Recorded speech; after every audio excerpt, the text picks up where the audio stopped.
14절부터 16절까지 중간에 있는 말씀을 중심으로 해서 그리스도의 향기 나는 성도라는 제목으로 함께 하나님의 말씀을 나누겠습니다.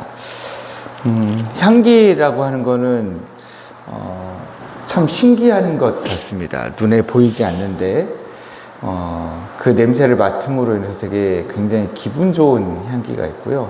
어떤 향기라고 말할 수 없는 냄새라고 우리가 부르는 것들을 맡으면 몸이 이렇게 움츠러들고 표정이 우리도 모르게 그런 표정을 안 지으려고 해도 어쩔 수 없이 짓게 되는 그런 표정이 있습니다.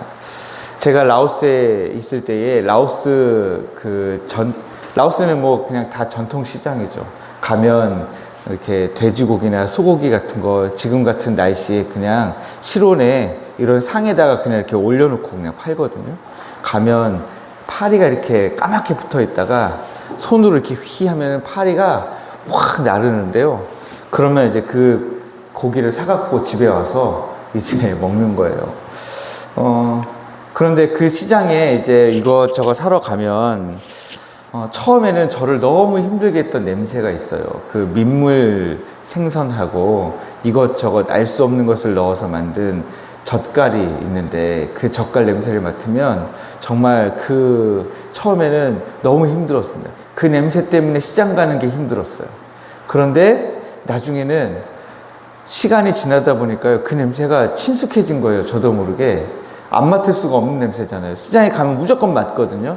근데 나중에는 그 냄새랑 친숙해져가지고 제가 아내가 물건을 고를 때 저는 이제 짐꾼으로 따라가거든요. 따라가면 저는 일부러 그 젓갈 옆에 이렇게 서가지고요, 냄새를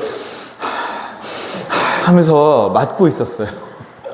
그 냄새가 왜 이렇게 나중에는 친해졌는지 모르겠습니다.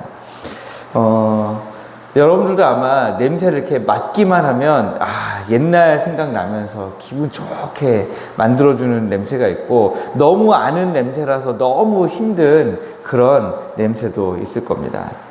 그런데 오늘 말씀은 우리가 그리스도의 향기로 살아가는 사람들이다, 그렇게 말씀하고 있습니다. 우리가 그리스도의 향기로 살아갈 수 있도록 하나님이 우리로 하여금 항상 이기게 하십니다. 그리스도의 향기로 살아야 되니까요. 그런데 그리스도의 향기로 살아야 되는 우리들을 항상 이기게 하시는데, 여러분, 세상적인 기준에서 이기다 라는 말을 쓸 때는 상대가 있잖아요. 상대가. 누군가가 있기 때문에 내가 그 사람을 이기는 거잖아요. 세상적인 기준으로 보면 내가 다른 사람과 경쟁해서 이겼을 때 이겼다라는 말을 씁니다. 그래서 열심히 해서 이긴 거지만 누군가는 나로부터 진 것이기 때문에 이 개념 자체가 애초에 아름답기가 너무 어려운 개념입니다. 이긴 사람을 향해서는 너무 멋진, 너무 좋은 말이지만 진 사람에겐 너무 안타까운 그런 말이죠. 그러나 성경에서 말하고 있는, 혹은 우리 교회에서 말하고 있는 이긴다라고 했을 때 우리가 이기는 대상은 누굽니까? 같은 신앙을 가진 성도보다 내가 더 나은 믿음을 가졌다, 그리고 내가 이겼다, 이런 표현을 쓰나요? 내가 어떤 권사님보다 더 열심히 기도했어요, 이겼다라는 표현을 씁니까? 그렇지 않다라고 하는 거죠. 우리는 사망 권세와 싸워서 이기는 겁니다. 우리는 사단과 싸워서 이기는 겁니다. 우리는 영적인 전쟁을 치르고 있는 사람들이기 때문에 그렇습니다.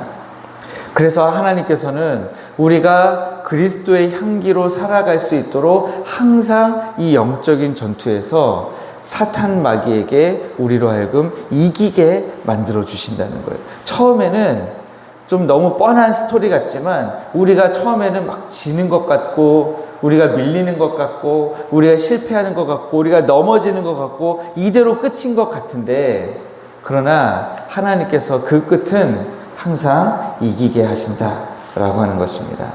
그런데 우리를 이기게 하시는 이유는 우리로 하여금 각 처에서, 우리가 살아가는 모든 장소에서 그리스도를 아는 냄새를 나타내게 하시려고 하는 것입니다. 그런데 여러분, 그리스도를 아는 냄새를 나타내시는도다라고 지금 14절 후반에서 말씀하셨는데, 우리가 그리스도의 향기를 막 내면서 살아가려고 해서 나는 게 아니라 누가 나타나게 하시는 거예요? 이것조차도 우리 하나님께서 그리스도를 아는 냄새를 우리를 통해 나타내려고 하시는 것입니다. 그러니 여러분, 우리는 왜 내 몸에서 그리스도의 냄새가 안 나지? 왜 그리스도의 향기가 안 나지? 하고 스트레스 받으실 필요가 없다는 거예요. 왜냐하면 하나님이 여러분들의 삶을 통해 그리스도의 냄새, 그리스도의 향기를 나타내실 것이기 때문입니다. 그런데 제가 지금 두 가지 표현을 동시에 계속 쓰고 있잖아요. 그리스도의 냄새, 그리스도의 향기. 여러분, 냄새는 좋은 쪽으로도 쓰지만 나쁜 쪽으로도 쓰죠. 좋지 않은 냄새를 이야기해요. 좋은 냄새를 얘기할 때도 우리가 냄새라는 표현을 쓰지만 좋지 않은 냄새를 이야기할 때도 냄새라는 말을 쓰거든요. 그리고 향기는 좋지 않은 냄새를 말할 때 향기라는 말을 쓰지는 않죠. 네.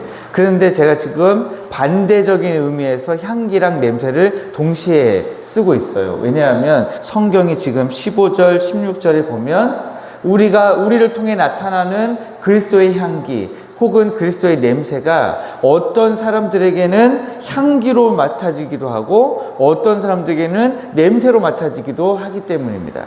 그래서 우리를 통해 나타나는 그리스도의 향기는요, 어떤 사람을 사망에서 생명으로 이끌어가기도 하는데 어떤 사람들에게는 사망에서 사망으로 이르도록 만드는 그런 냄새라는 거예요.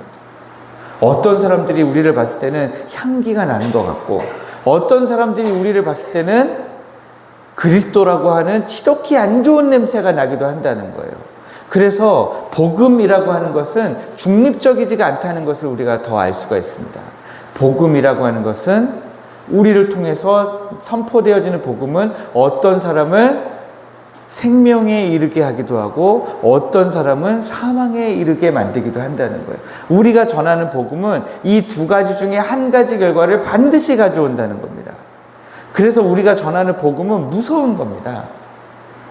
복되기도 하고 무섭기도 한 거예요. 우리는 그저 나가서 복음을 그냥 전하면 된다라고 생각하지만 내가 전한 복음 때문에 어떤 사람은 더 그 사망을 강화하는 경향도 있기 때문에 오히려 더 겁이 나는 거죠. 제가 전에 그런 말씀 드린 적이 있습니다. 하나님의 말씀을 여기서 날마다 선포하고 매 주마다 선포하고 매 수요일마다 선포하고 제가 일주일에 적어도 8번은 여기서 말씀을 선포하는데 그 말씀을 선포할 때마다 겁이 나는 게 뭐냐면 하나님의 말씀은 살아있고 운동력이 있는 거잖아요. 우리 심령의 골수를 찔러 쪼개기까지 하는 것이 하나님의 말씀이기도 하고 우리로 하여금 하나님의 은혜 가운데 살아나게 하는 것도 하나님의 말씀이잖아요. 그러다 보니까 어떤 때는 하나님의 말씀을 열심히 들으시지만 그 삶 가운데서 그리스도의 향기가 전혀 나타나지 않으시는 성도님들도 있거든요. 그리고 자의적으로 하나님의 말씀에 순종도 아니고 불순종도 아니고 그냥 애매모호한 하나님의 말씀을 계속 듣지만 그냥 계속 애매모호한 그냥 그런 자세로 있는 분들이 있거든요. 변화가 전혀 나타나지 않는 분들. 그런 분들이 머릿속에 떠오르면 제 마음속에 걱정이 되는 거예요. 이 말씀이 오히려 사망을 강화시키는 것은 아닐까. 오히려 지금 하나님의 진노를 머리에 지금 쌓아놓게 하는 것은 아닌가. 그래서 더 책임감을 좀 가지게 됩니다. 제가 어떻게 하면 하나님의 말씀을 좀 더 이 말씀을 통해서 저 심령이 변화될 수 있을까 고민하면서 계속 신경을 좀 많이 쓰게 됩니다. 그래서 저는 오늘 이 말씀을 붙들고 이렇게 기도하기를 원하는 겁니다. 우리가 전하는 복음이 때로는 어떤 사람을 생명으로 이끌어오기도 하고 우리가 전하는 복음이 때로는 어떤 사람들을 더 사망의 길로 가게끔 만들기도 하기 때문에 우리가 하나님 우리의 전하는 복음이 사람들에게 그리스도의 향기로 다가갈 수 있도록 하나님 은혜를 베풀어 주옵소서. 하나님 우리의 삶을 통해서 향기만 좀 날 수 있게 해주십시오. 하나님 우리의 이 삶을 통해서 하나님의 향기가 전해질 수 있도록 하나님 은혜를 베풀어 주옵소서. 우리가 그렇게 하나님 앞에 오늘 이 시간 이 말씀을 붙들고 기도하기를 원합니다. 나를 만나는 사람마다, 나에게 복음을 듣는 사람들마다, 이제 나를 통해서 복음을 들을 사람들마다 그리스도의 향기를 전달받게 하옵소서. 그렇게 우리가 함께 기도하기를 원합니다.